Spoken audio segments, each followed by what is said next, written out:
Well, good afternoon, everybody. I wanted to just jump right in, as today is certainly an active and busy day here in the state of California. I'll begin by focusing, if I can, on the top line concern we have in the state, and that's the issue of the ongoing battle to address these wildfires. Currently, we have just shy of 15,000 firefighters that we've deployed in the state. We have nearly 2,400 engines still deployed to suppress these wildfires and address these fires. 730 now fires across the state, representing about 1.4 million acres that have burned just in the latest round of wildfires that we've experienced. Reminding you that that round of wildfires included some 14,000 lightning strikes that we've experienced over the course of the last 10 or so days, 93 lightning strikes just in the last 24 hours, 30 new fires that occurred overnight. Those fires have all substantially been diminished and or extinguished. It just gives you a sense, again, of the ongoing vigilance that is required of this moment, is required of this time of year as it relates to work currently being done by CAL FIRE and others.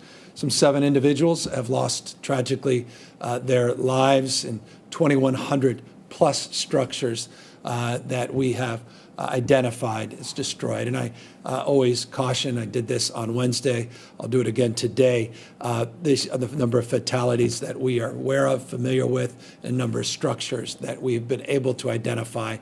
There's still a lot of work to do as people begin to repopulate, go back home, as we continue to assess the damage, the devastation, and potentially the mortality related to these fires.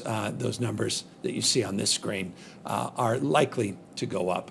Just to give you a sense of where we are, good news, we are seeing in terms of things going up and the percentage of containment improving in each of these larger fires, 730 fires overall. Some 24 larger fires that are top of mind and taking the vast majority of our resources and our attention. The LNU complex, the Lake County Napa County complex, 33% contained when I last left you on Wednesday. Today, the containment's improved modestly, 35%. You see the number of acreage relatively contained, modest growth in the last 48 hours, but containment improving. The CZU fire down in the Santa Cruz Mountain area, 19% contained on Wednesday, now 26% contained. You can see a modest increase in the total number of acreage impacted by that complex of fires. SCU, the Santa Clara area, that's 25% contained on Wednesday. We're now up to 35% containment. The acreage is held, well, relatively stable over the course of the last 48 hours. I'll remind you, the LNU and the SU fires, second and third largest fires in terms of total acreage burned in California's recorded history. The August fire continues to record 11% containment on Wednesday, 17% now recorded containment as of this morning, roughly 197,000 acres impacted, up modestly, as you can see from Wednesday. The sheep fire, I had highlighted that last week. Monday and Wednesday, it was 0%, 3% on Wednesday. We're seeing some real progress, tenfold progress on the sheep fire, 30% containment, and they've held the line in total number of acres burned. And one other fire that we're monitoring of particular importance and concern, all these fires are important. Of particular concern, though, is this Sequoia fire impacting forests, potentially some of our great majestic sequoias, 0% contained on Wednesday. You can see 0% contained still today. It's a very difficult fire to suppress. The acreage has grown by about 5,000 acres in the last 48 hours. But this is up in Tulare County, just important in terms of the potential impact on some of our planet's most majestic trees. But nonetheless, we are putting a lot of resource on that. We'll continue to make progress despite those containment numbers, again, being very stubborn. Speaking of stubborn, the containment numbers related to the transmission of COVID continue to be stubborn here in the state. And that's why it is important just to remind each and every one of you of what you already know, and that is COVID-19 will be with us for a long time, and we need to adapt. This idea that it was going to go away in the summer, during the warmer months, that somehow it would disappear based upon an assertion, a tweet, or a headline has obviously been substituted by a different reality that not only we're experiencing here in the state of California, but all across the nation. And so it's a sober reminder that what we will be announcing today in terms of our progress and in terms of our new strategies in terms of how we begin to modify our stay-at-home order, that we must deal with this reality and live with this fundamental truth until there is a vaccine, until we have the kind of therapeutics that could substantially mitigate the spread and the impact of COVID-19, that we will simply need to adapt our behaviors until that time. We've learned a lot over the course of the last number of months on how this virus spreads. A lot of focus on moving activities to the extent possible from indoors to outdoors as a significant contributor to mitigating the spread of this virus, the importance of face coverings, the importance of masks, physical distancing, avoiding out of your household cohort, the kind of mixing, all of those things we've learned with a greater sense of understanding, capacity that we're trying to bring in to an adjustment that we'll be making to our sector framework. For the last few weeks, we've been previewing that we wanted to make adjustments based upon the input we've received from county health officers, input we've received from experts, our own experience here in the state of California, to adjust the frameworks from the old monitoring list to a more dynamic list that we hope is not only more dynamic, but is much more simple to understand. Stringent, no, nonetheless, in terms of its application, but statewide in terms of its consequence, in terms of what it covers. Simple, also slow, and I'll get to that as we look to a blueprint for safely reopening the economy, pulling in the lessons learned, pulling in our own experience, others' experiences, lessons learned in other states and across the country.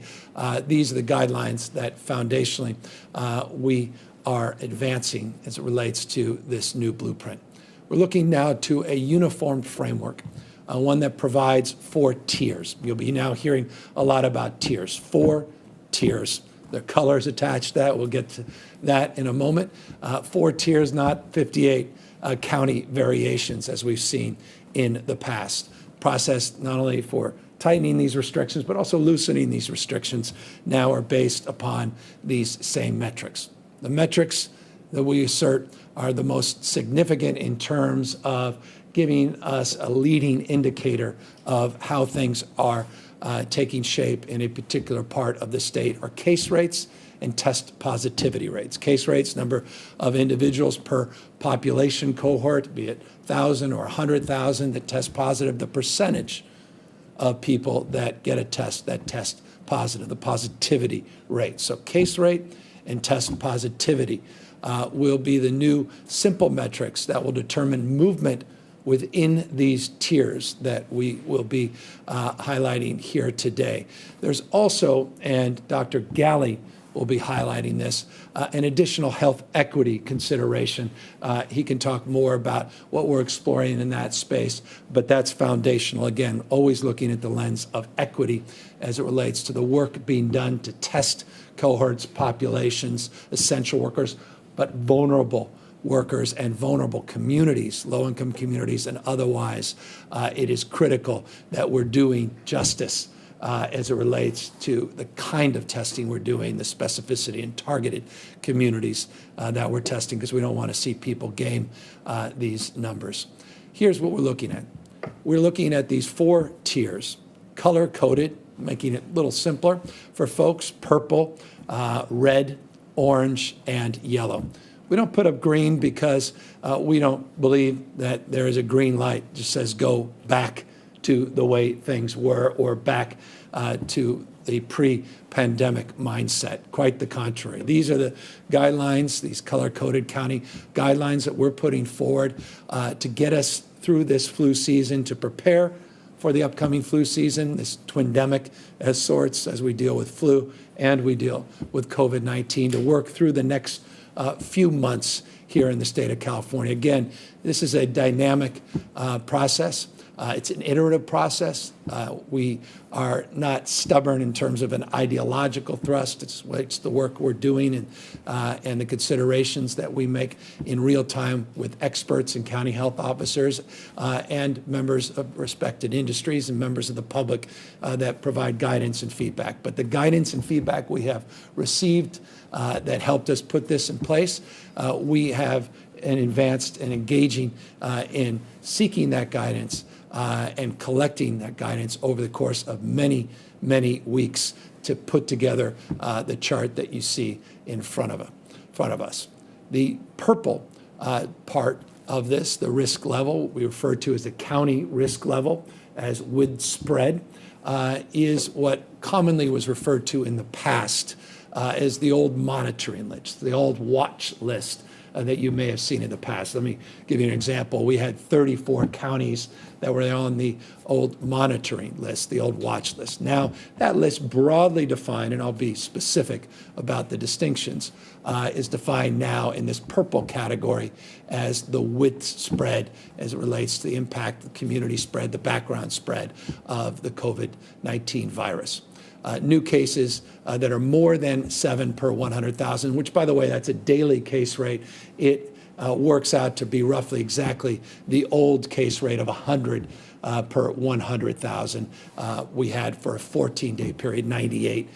So that's what the 7 represents. We just want more specificity, looking at daily rates, not just that 14-day rate. So no more, or rather more than 7 rates, new cases per 100,000 population, and those with positivity rates north of 8%. You'll see where the state of California is. We're closer to 6% over the last 2-week period. But if you're in a county with more than 8%, you would be on that purple list. If you have a number of new cases that are more than 7 per 100,000 population, you would remain on that purple tiered list.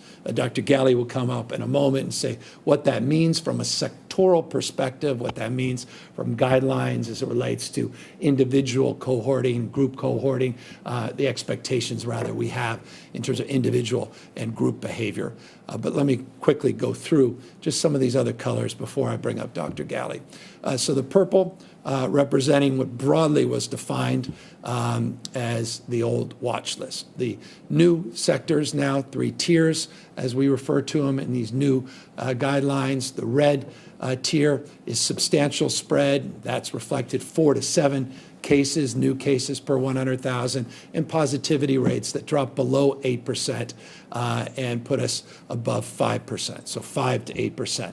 The moderate represented in orange, and there are a number of counties in that category today. I'll provide that list in just a moment. Those are with new cases, case rates below 4 per 100,000, 1 to 3.9, and you see positivity rates that get up to 4.9%, below 5%. And then, of course, minimal, that's the category, this yellow category. We have less than 1 new case per 100,000 and less than 2% of people that are test positive for COVID-19. As you can see with these purple, again, we are replacing the old county monitoring list, and we have criteria and expectations. It's sort of a reset.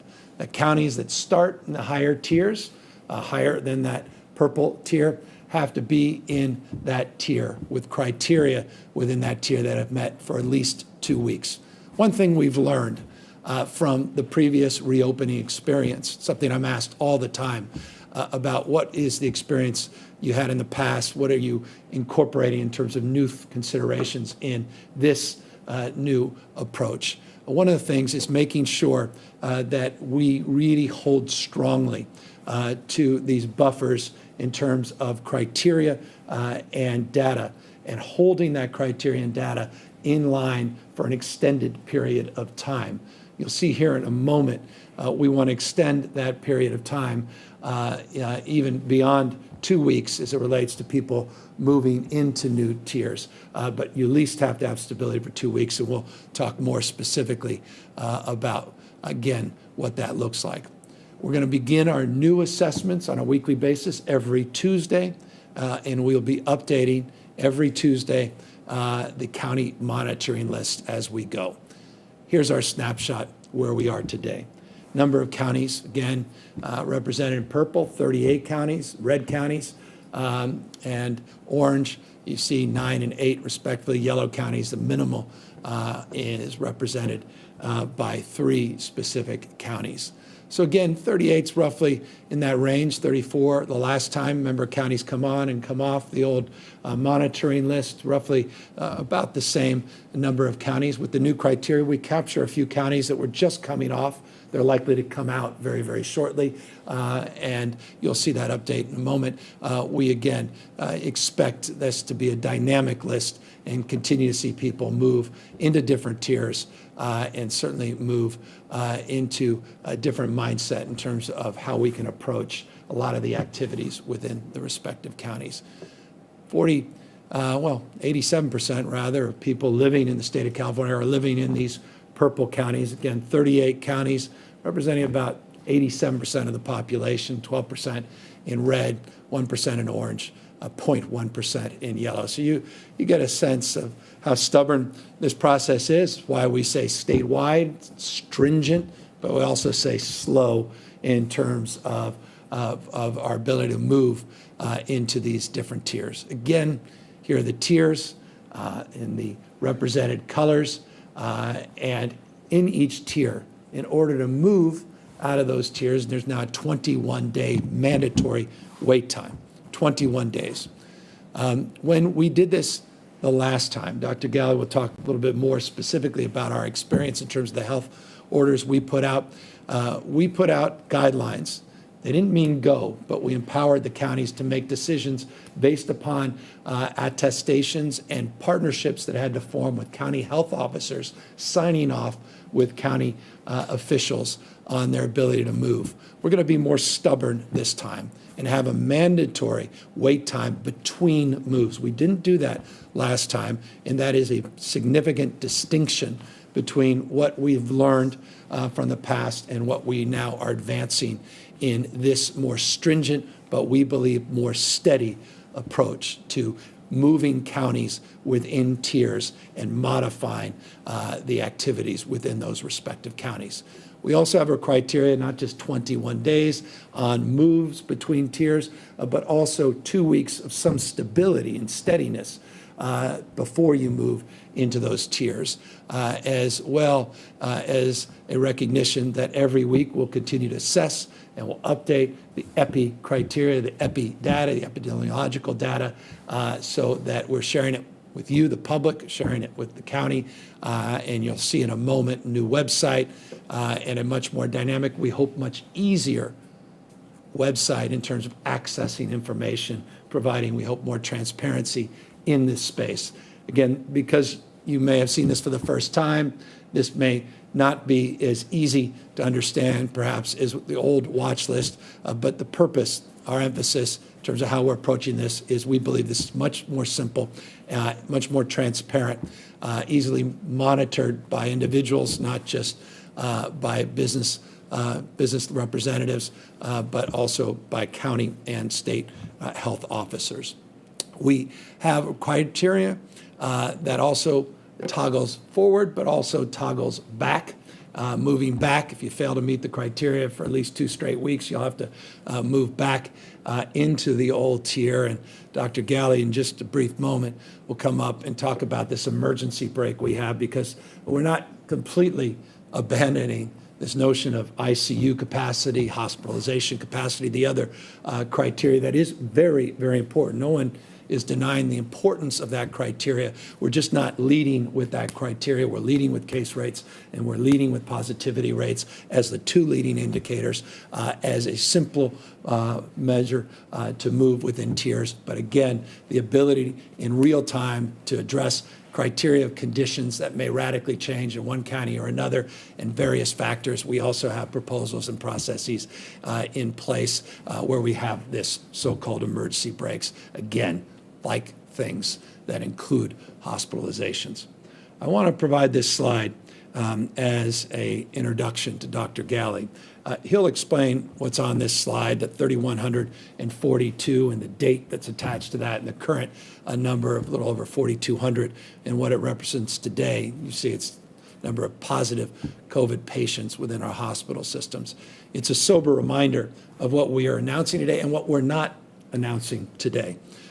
We just want to put up clarity, or rather slides for clarity, guidelines that provide a little bit more clarity to you of the kind of conversations we've been having for weeks and weeks and weeks with local health officers, but also within this frame, some clarity to the business sector. But again, it is driven fundamentally, all of this, very soberly, by what's happening in our hospital system, what's happening in our ICUs, what's happening, as they say, on the ground, real life criteria, real life considerations. And I want to bring up Dr. Galley to talk a little bit more about that. He's going to introduce a new website that we hope you use on the COVID-19 site, a much more updated, we hope more dynamic and iterative website. And then I'll come back and talk a little bit more about additional strategies to strengthen our efforts as we move forward to make sure we're much more, again, stringent and incorporate some of the lessons learned from our previous experience around these modifications. With that, Dr. Galley.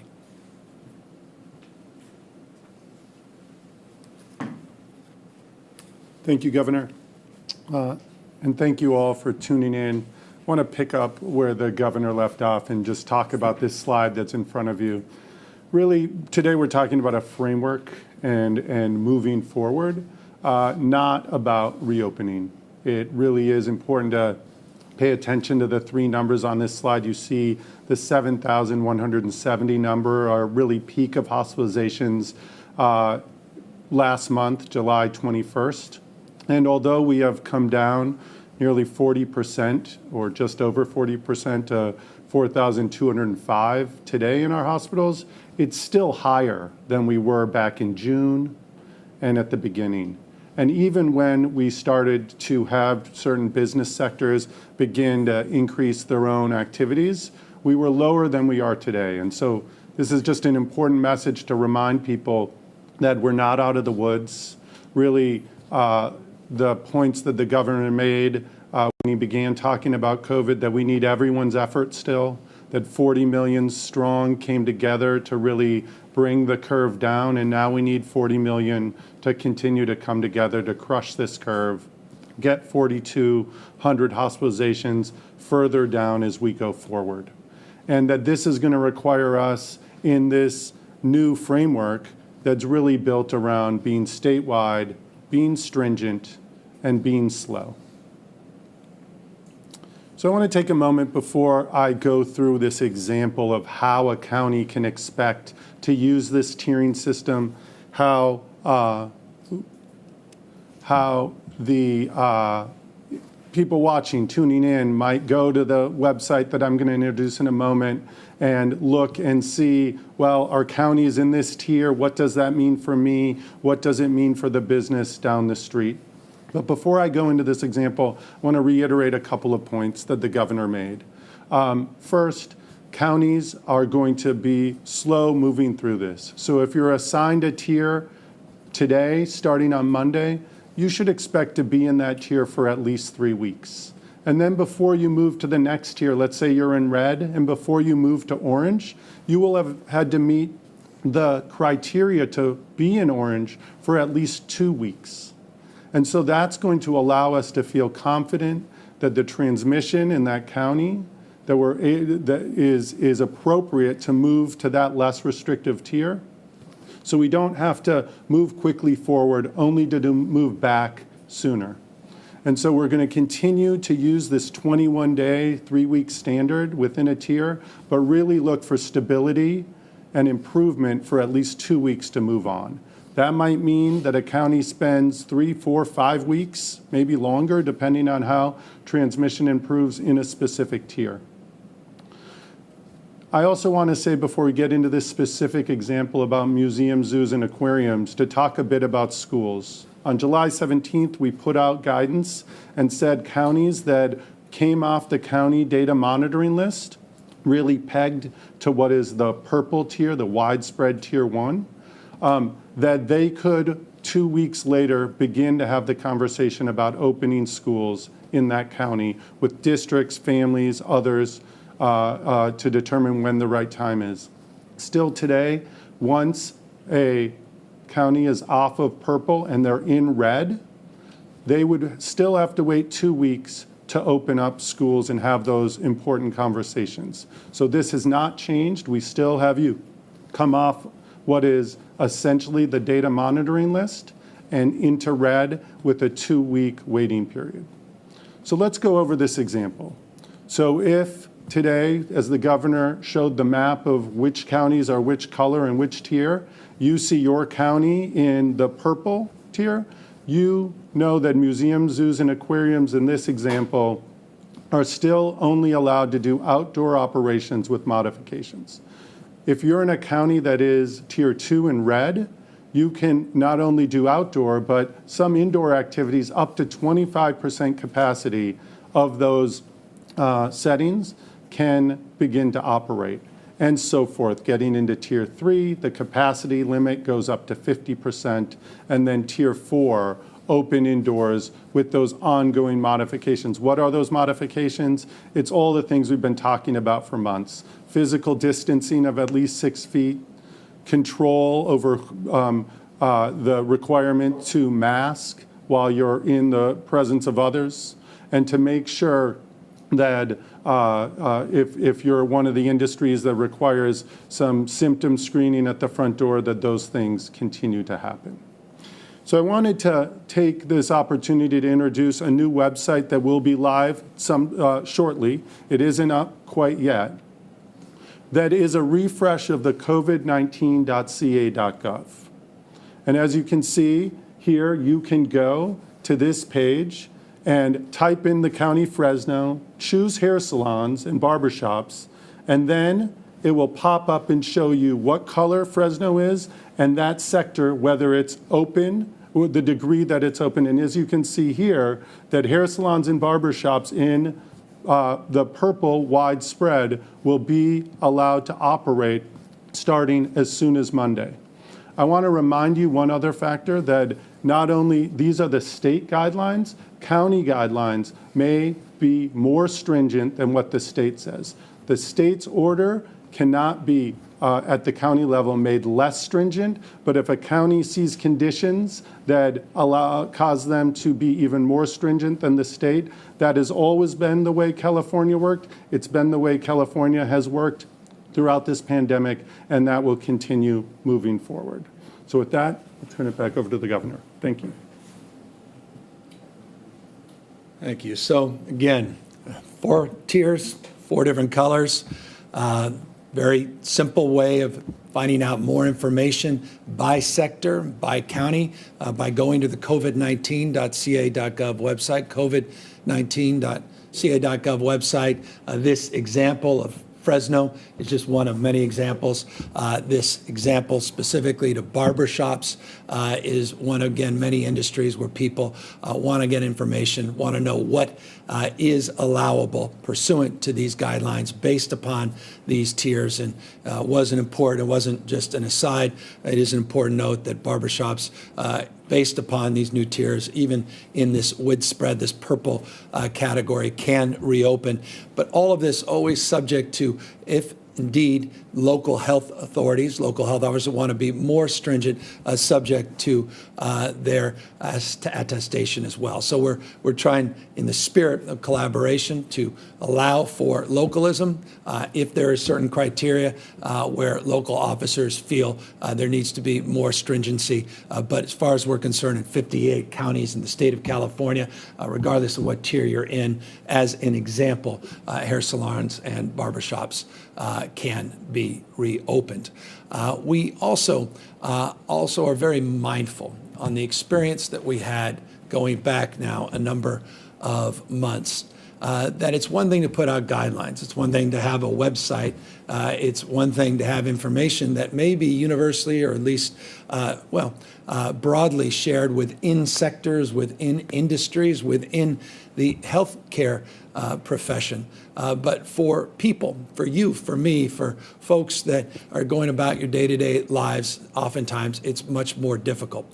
One of the other lessons that we learned from the previous reopening was not only the importance of time between sectoral moves, and we again are addressing that with the 21-day process now, but also getting the information out, not just within sectors, not just within the healthcare space, but more broadly to the public, and doing so in a way that captures the cultural competency that finds the best of this state. And so I wanted to provide 2 ads that we put together, 2 PSAs that we put together that are very targeted and are also highlighting in that target a demographic and highlighting an age cohort that we continue to need to spread the word about the dangers of the spread in these social gatherings of this disease. So let's take a look at these 2 PSAs. Oh, yeah, now this is my kind of jam. Look at these close talkers. Thanks for not wearing masks. Party over here, Rona right here. Raise your hands if you think I'm a hoax. Good. Give Nana a big hug for me. Make it hard for the Rona. Wear a mask, maintain physical distance, wash your hands to stop the spread. It couldn't be easier to save a life. Están todos aquí, jóvenes y mayores. Perfecto. Yo también estoy aquí. Coronavirus, el COVID. Delicioso. Tantas velas, tanta vida. Por ahora. Ya sabes, la familia que celebra unida, se infecta unida. Detén al COVID. Usa mascarilla, mantén la distancia y lávate las manos. Salvar una vida no podría ser más fácil. Infórmate en derrotaelcovid.org.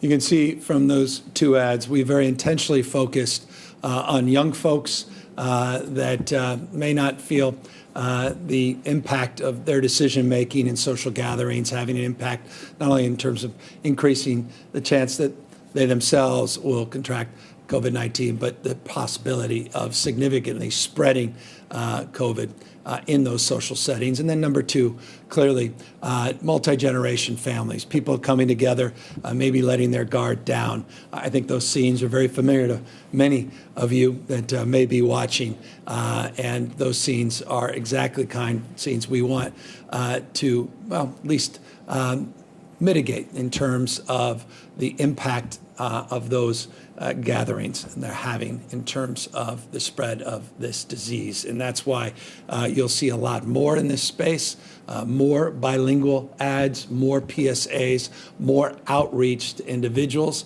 as well as empowering individuals, more access to information in the business sector as well. And what I mean by that is we want to empower individuals to know as customers what is happening in terms of the safety that is being provided as relates to any particular protective measures that may or may not be occurring within different sectors and different industries in our economy. So we've been working with a number of digital platforms, a number of well-known brands, as it were, here in the state of California, asking what they can do to take it to the next level in terms of empowering individuals with more information and make it more navigable for people to provide themselves information. And what I mean by that, Yelp being a perfect example of a platform where you can provide the kind of information to validate what is asserted by, for example, a restaurant or a retail establishment. What are their health and safety measures? And provided that information now by individuals that have that experience, we can highlight that not only with general customer reviews, which you're very familiar with on a platform like Yelp, but now the customer validation as it relates to health and safety, not just the quality of an experience or a particular product. Accordingly, Facebook, to their credit, has been working in the same space, and they are providing, again, more information, but with more explicit label to update posts that are COVID positive or COVID, rather, 19 related posts that will help as it relates to businesses that want to describe what they're doing and what they're offering in terms of mitigation. Open Table, another wonderful platform that now allows businesses even more prescriptively to list all of the safety precautions. You'll see examples right here on this slide in that dashboard so people can really get a much more prescriptive sense on what may or may not be happening as it relates to a particular business and their operation. And of course, Google, they have search engine capacity and the mapping capacity. They are also providing more information, working in partnership with the state, and I imagine many other states, but to provide more information related to things like, does the business have curbside pickup? What is the delivery prospects in terms of safety protocols and what exactly is happening with temperature checks and the like? And so those are the platforms of partnership that we are engaging in a much more forthright way than we did in the past in effort to educate individuals, empower individuals, keep people safe, keep people healthy, to make sure that we're working with the counties, but yes, that we have more stringent guidelines as it relates to epi-data, that we can see some more stability, criteria for stability that allows people to move in to these next tiers. And here's all I'll say as it relates to this process, and then I'll get into daily updates numbers. This process, again, may seem more confusing because it may be the first time you've seen it. But this process is, again, quite simple. You have 4 tiers, 4 colors. Those tiers attach to specific capacity within sectors where those sectors can open up with modifications. That information is available on the COVID-19.ca.gov website, COVID-19.ca.gov website.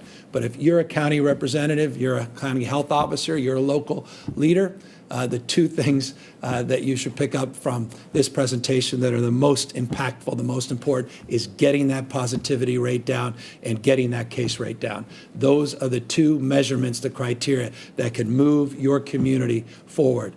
And so it's incumbent upon all of us, business leaders, elected officials, people in leadership in every conceivable capacity, as parents, we need to see the same. All of us as individuals doing everything we can to lower the case rates, to lower the positivity rates. We do that, we start moving, but we do so in a safe way, and we do so with some confidence in these new guidelines that will allow us to measure progress in a more extended period of time, a 21-day window. Here's where we are as it relates to a 7-day window. Average number of cases, you're very familiar with, and today's updated number on total number of positive cases here in the state. This number should sober all of us. That's why today is not an announcement that we're reopening the economy in the state of California. Again, vast majority of sectors are open with modifications, essential workers and the like. We're just talking about, as we move forward, how we could be more mindful of your health and safety so we don't have to continue to go back and forth, particularly as we move into flu season, where we have to even heighten our vigilance and do even more to mitigate the spread. These numbers, again, are just a reminder, this disease has not gone away. COVID is still with us. So 5,320, roughly in that range of the 7-day average that we've experienced here in the state. Again, our testing is a little down, a little shy of 100,000, 92,000 yesterday. of where it's been. It was up to 135,000 tests average a day pre these fires. You'll start to see those numbers come back up as we get a lot of these testing sites back up as we continue to do everything in our power to mitigate the spread of those wildfires. But that positivity rate has also gone down, and that's encouraging. Down to 6%, and you haven't seen that in some time. You've seen this is a 14-day positivity rate, 6% statewide. Remember, 8% is that threshold for the purple. You get into the 6, 5, get below 5. All of a sudden, we're moving in a much more, in a direction that allows us to do much more as it relates to reopening certain sectors in our economy. The 7-day rate is even more encouraging, 5.7%. So 14-day at 6%, the 7-day positivity rate at 5.7%.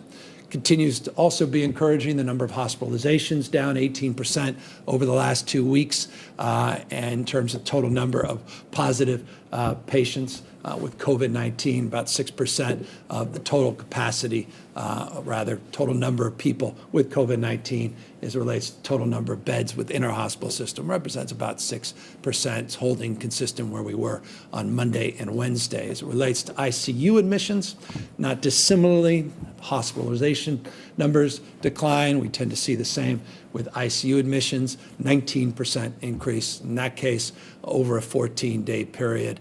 And people ask me, and forgive me, it could be confusing, but total number of patients with COVID-19 represented within our ICUs is about 16%. Again, that's dropped from about 23% just a few weeks ago. So progress in that space.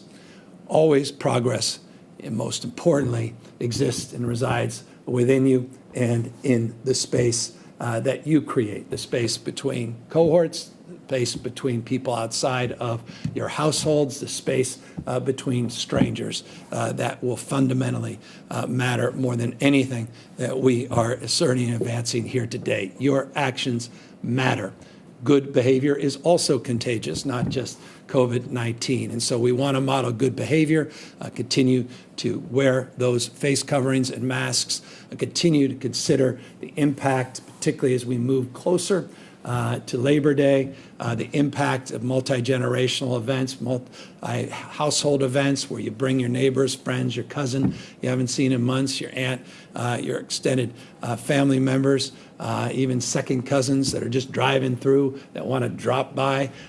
Those events highlighted in that PSA, or those 2 PSAs, should be cautionary tales in terms of just making sure you're protecting them and protecting yourself with face coverings and doing what you can to physically distance, even in those environments where we are bringing people into the backyards, even into the living rooms. Your actions matter more than anything a health officer can say or an elected official can say. And that's why nothing substitutes for wearing those masks, doing that physical distancing, continue to mind your mother and grandmother by washing your hands and sanitizing and doing what you can in that spirit of those PSAs, minimizing that mixing. So that's the update today. And we continue, in closing, to be working next 72 hours with California legislature, working at the end of what we refer to as our session, which ends on midnight on Monday.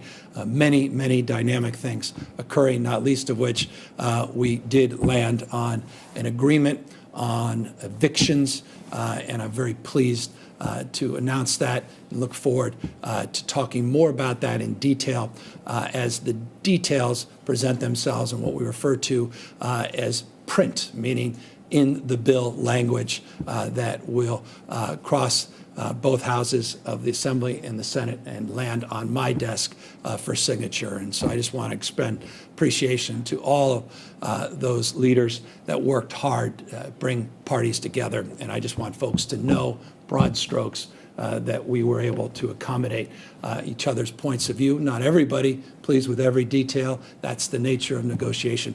But we did get an eviction deal done, and I look forward to signing it very, very shortly. With that, happy to answer any questions. Katie Orr, KQED.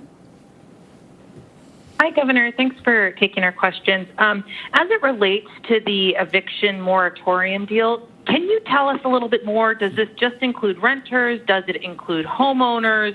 What are the requirements going to be for people to obtain this relief? Yeah, I want to be respectful of what is going into print and respectful of the request from legislative leaders to not talk about the details until things are in print and they will be socialized. All I can say, and I try to lead with that in anticipation appropriately to the questions, is how pleased I am and how grateful I am that people that don't always see eye to eye, don't always agree on many fundamental policy issues came together across those differences, and including legislative leaders that worked very hard over a long period of weeks, not just days, and certainly nights in the last few nights to work out some of the details to accommodate not only for tenants, millions of people who are at risk of eviction, but to accommodate for timing as it relates to when those evictions may occur, accommodate for small landlords that rightfully are concerned about not being able to pay their mortgages if they don't collect any rents, issues related to your credit rating if you're not paying your rent, and the like, and things that are not COVID-induced. How do you still accommodate for people's legal rights and legal protections outside of the COVID issues in that same process? So all of that was considered.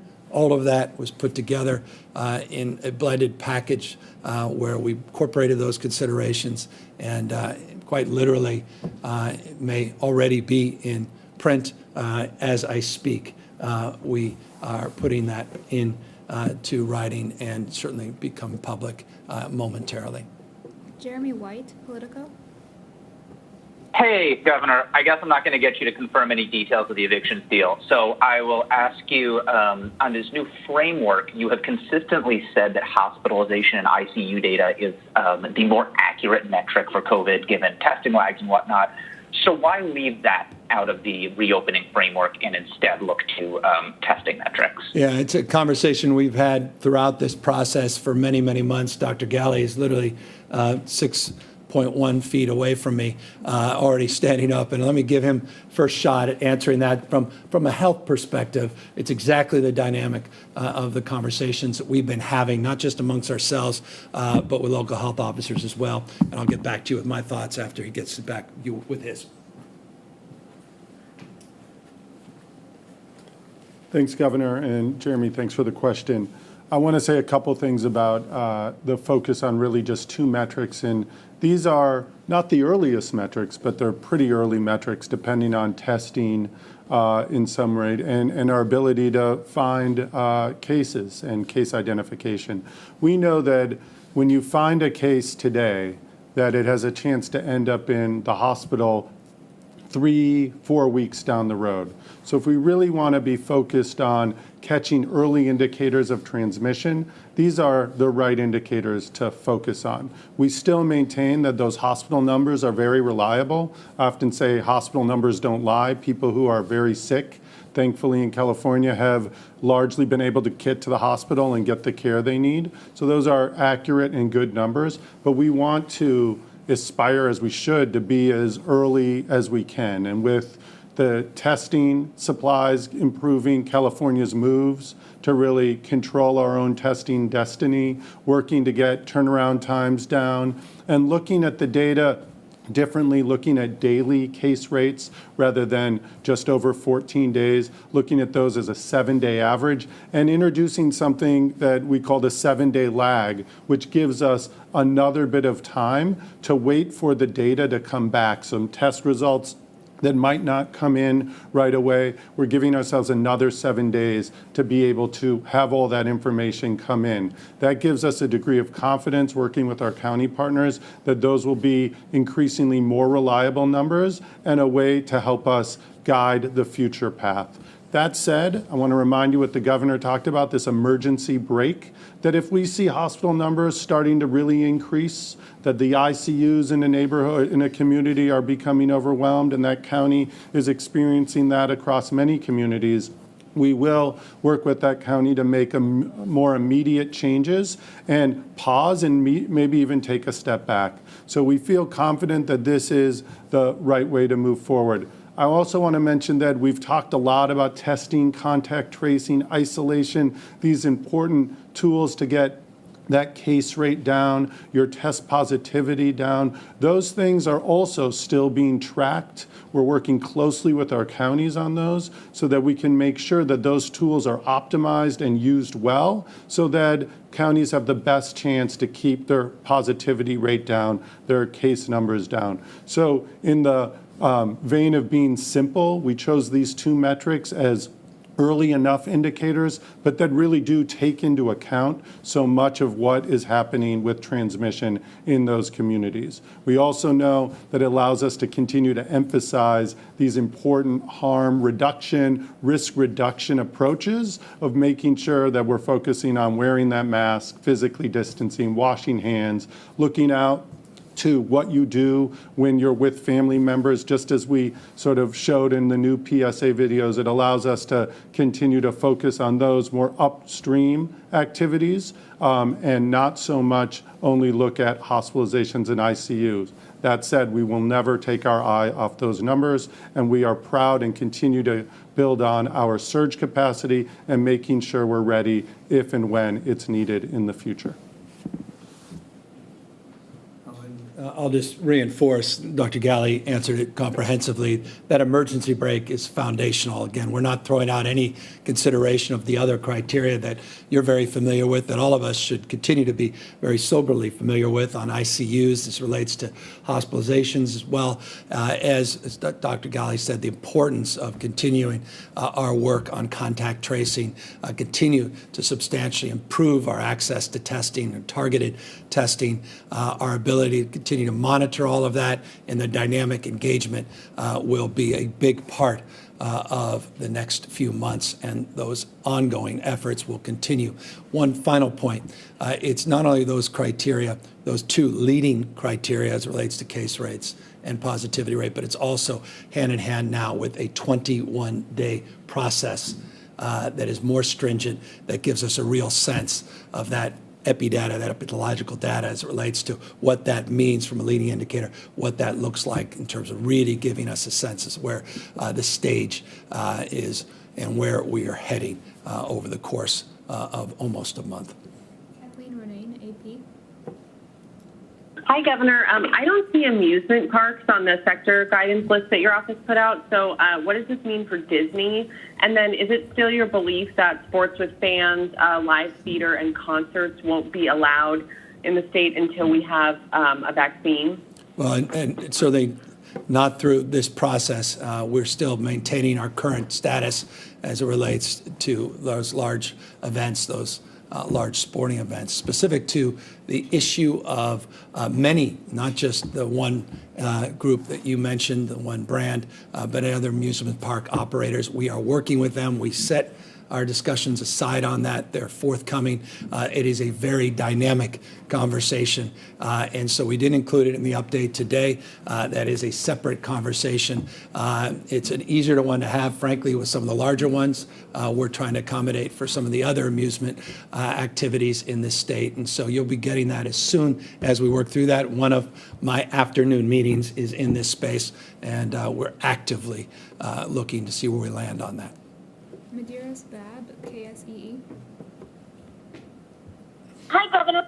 This is just Medeiros, just speaking about Emmanuel Schools in Reedley. They recently filed a lawsuit with the California Supreme Court, specifically against you, talking about private schools and reopening. Just to give a little bit of background, they've been open since the 13th of this month, and so I was wondering if you could address this and if you guys have filed the court asking that it be filed by 3 p.m. today. No, I'm not going to opine or get in merits or demerits or details of any ongoing litigation or the specifics about when or how or why we would file a brief. But I appreciate this ongoing dialectic as it relates to those that want to move quickly. But we continue to commit and are fully resolved to moving safely. And so that's our foundational principle. That one is universal. It's been consistent. And as it relates to schools, we put out guidelines on July 17th. And those guidelines as relate to safely reopening our schools remain in effect. New York Times. Hi, Governor. Thanks so much for your time. I was wondering if you could talk a little bit more about enforcement of the guidelines. One of the things we've seen over the last couple of months is that a lot of workplaces, particularly larger congregate workplaces like factories and warehouses and meat processing plants and agricultural workplaces have that's where a lot of cases have been tied to people who work in those facilities. Whether or not they got them at work is not always clear. But yeah, can you talk, I guess, a little bit more about how these restrictions will be enforced, particularly in larger workplaces and in the Central Valley? The way that we've set out in the past, as you know, a number of months ago, we put out some very detailed information about some of the enforcement activity that has substantially ramped up in this state, particularly with OSHA. But we also looked at teams we referred to as enforcement strike teams that had many different state agencies as well as partners at the local level going out and doing spot monitoring checks on a much more aggressive, dynamic way, specifically the alcohol beverage control, but also in the beauty sector. We have put out accordingly efforts, we have strengthened those efforts and put out additional guidelines and working, including with the legislature, to expand our enforcement capacity, and that's currently being negotiated with the legislature. We put out new recommendations in this space, not only in terms of strengthening our own efforts, but also working with local government to strengthen theirs. I've been very impressed with many local government leaders, many different agencies that have been very proactive, that haven't just been out there enforcing to educate, but where there's been stubbornness and people just disavowing any of the rules or regulations or considerations for people's public health or safety, including employees, not just customers, they've moved forward to more aggressive fines. And so it's a combination of local and state now working in a much more collaborative environment with other state agencies, more proactively. OSHA in particular in the Central Valley and the larger essential workforce in the sector and the meat processing plants and the like, where it's been a more dynamic process and, as I said, more and additional work that we hope we're able to do pursuant to some legislative work that is almost concluded, which we hope in the next 3 days will allow some of our state agencies to be even more targeted and more aggressive on educating, not just enforcing for fines. Patrick Healy, KNBC. Governor, does the creation of these new tiers reset the clock for counties which had moved into the territory where they could apply for waivers for schools?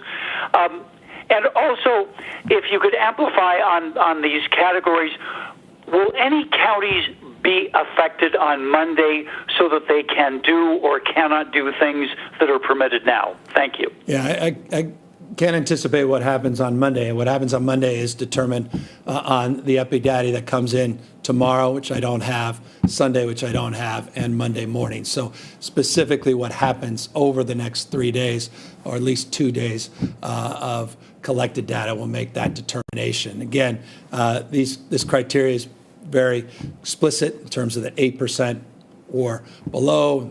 Criteria as it relates to case rates, 7 case rate or below, and that will make a determination as to when and how they could begin considering modifications. As it relates to the issue of coming on and coming off and when people are on. I want Dr. Galley to talk a little bit more about this because I mentioned a moment ago this 14, we talked about the 21-day period, but you have to have stability within a 14-day period, and that becomes very, very important, and I think very specific to your question is also a way of answering your more specific question as to what we anticipate with many counties, with our schools, but also in other business sectors.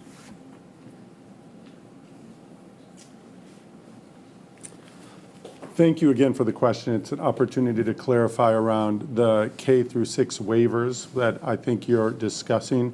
Again, remember the waiver process in districts and in counties that decided to pursue it, that they could pursue it within a range while still on the county data monitoring list. So even though you weren't off the list, there was a sort of range at which maybe you were about to come off the list, and going back for the youngest students with some level of in-person education could be planned and permitted under the waiver process. That still is available to counties, even if you're on purple, the widespread tier 1, that within a range of roughly case numbers of 7 on the daily case per 100,000 up to 14, ability to still pursue the waiver. I think part of your question also is, well, what happens to a county that has been moving through with the school reopening plans? And as we've said before, once off the county data monitoring list into now the red tier, or tier 2, that with 14 days or 2 weeks of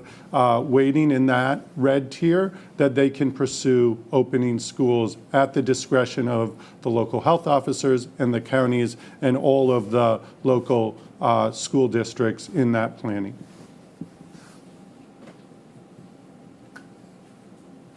And again, I just want to remind everybody what you know well, and that is the dynamic nature of these lists where people moving in the right direction, and there's issues and challenges, and we're on the list, off the list, but this should provide some clarity, and again, guidance to everybody. Encourage you, go to that covid19.ca.gov website to see for yourself and get the benefit of this updated website that I think provides a lot more detail as relates to clarity within your particular county. Christine May-Gook, Wall Street Journal. Governor, thanks for taking our questions today. SB 793, the flavored tobacco bill, just passed the Senate floor earlier. Do you have any comment on whether you're going to sign that? I know that you previously had said that you support the measure. And then my second question is, there's a number of tenants' rights groups who have been reacting to what they say are coming out of the negotiations for the eviction relief bill that you discussed, without necessarily going into the details of those provisions. Can you react to this, idea that this doesn't go far enough, that the provisions as they stood last night and this morning are still going to see a wave of evictions in California? Well, I don't know there's another state leaning in, doing more to protect tenants than the state of California. I'll put up these efforts and what we agreed to with legislative leaders through a very difficult period of negotiations up against any other state in this nation. I think California truly is leading the way. Absolutely. You'll hear from some, not just representing tenants, I imagine others that will express that we could have done more, done better, and that's the nature of negotiations, the nature of a dynamic, but the totality and the consequence of what we were able to achieve in terms of mitigating the prospects of millions, literally millions of people being evicted or at least subject to eviction substantially was mitigated because of this effort. This relates to the broader issue of the bill that you referenced on flavored tobacco. I've long been an advocate for a ban. I'd be remiss. Because it's just passed, it's easier to express point of view because it doesn't require the dynamic process of engagement that is more deserving of private conversations in the midst of those negotiations. But I look forward absolutely to signing it. I have been very, very expressive in terms of my absolute condemnation of this tobacco industry that continues to find ways to target our youth. And it will be a point of deep pride and personal privilege as a father of 4 and as someone who's had many, many family members die at the hands of the tobacco industry to sign that bill. So I can't be more explicit. Yes, I will sign it, and I look forward to coming law in the state of California. Paul Sisson, San Diego Union Tribune. Thank you so much for taking my question. I've been looking through the new website while we've been waiting here, and for San Diego County, going down the list, I see restaurants, dine-in, now that we're in the red category, could open indoors at max 25% capacity. I see bars remaining closed, aquariums opening indoor 25% capacity, hair salons and barber shops open indoors with modifications. That seems to indicate to me that they can do so at 100% capacity. Gyms and fitness centers open at 10% capacity. I should have included you in the press conference. Open with modifications, max 25% capacity, so on and so forth. It's a long list. Am I reading this right? Are you guys saying that as of Monday, that all of these different things will be able to open in one fashion or another? I should have included you in the list of speakers. The answer is yes. Thank you for illuminating all of us. And again, that's exactly why I encourage all of you to go to the covid19.ca.gov website, take a look where your county stands, where the industries within that county, how they'll be impacted and affected. But everything you said, appreciate the illumination. What you highlighted is accurate and is well represented on that site. Hi, Governor. Thank you so much for taking this call. I just want to follow up about the Emmanuel schools. That earlier this week, a judge here in Fresno denied the county's request to close it down. I just want to get your reaction to that in this essence, the judge ruled the school can stay open. Well, I appreciate the county's efforts. We've been very clear in terms of the guidelines. Want to keep people safe, not just our kids, but keep paraprofessionals and keep our teachers safe. There's a reason the county health officers are in alignment broadly with these state guidelines. The reason we all worked so hard over the course of many, many months. There's a reason people have expressed concern all across the state and around the world around opening where you don't have safety capacities front and center, the impact that can have on the spread of this virus. So we stand by what we have asserted, what we are promoting, what we are doing here in the state of California, and we specifically applaud, in this case, the work in partnership with that county and its leadership in advancing our collective goals. Final question, Dave Menashiri, KCRA. Hi, Governor. Thanks for taking my call. First off, we had an evening of protests in Sacramento that were mostly peaceful, but there was some violent activity. Windows broken, businesses that struggle to reopen even as the COVID epidemic moves on, and then you've got protesters that come in. So that wondering if you could weigh in on the protests and the theory that some of these people are coming in from out of town to sort of create chaos as well as protest. My second question involves the EDD in terms of benefits being paid out, and we've been seeing dozens and dozens, if not hundreds, of letters kind of coming to the same addresses in what EDD says is a scam investigation, but we can't get any more information. I'm wondering if you had any details on that or if you'd been informed about that. Yeah, we have, trust me, we're monitoring dozens of examples of people trying to take advantage of taxpayers, trying to take advantage of systems. And so let's leave it at that. We are many ongoing investigations and partnerships in terms of those investigations that are led by the local authorities, not just the state, in some cases, federal authorities. So that is very real. Unfortunately, people continue to try to take advantage of others and take advantage of these situations, and it's certainly the case as it relates to some of these checks. By the way, thank you for prompting this. The $300, we no longer have that $600 contribution that's coming from the federal government as it relates to unemployment insurance benefit, the supplement, but we will have that $300. It will be out in the next few weeks. Just want to remind people that this state did apply for the $300 from the federal government. It was approved by the federal government. We are putting it into the unemployment insurance system, and those checks should be coming out within the next few weeks. I currently was briefed today anywhere from September 6th to 10th.